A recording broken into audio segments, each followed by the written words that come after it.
hora mohla vyprávět, kdože to na ní vylez za 100 let a co z výšky viděl pod sebou.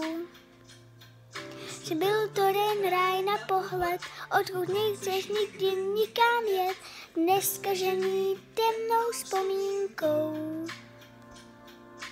Hodně vody uplynulo, hora je tu na pořád. A taky noty na nás bude jen vzpomínat. Kdo ví, co bude stát za 100 let, co o nás budou psát a vyprávět. Snad taky budou si umět zpívat a tančit na stole, jako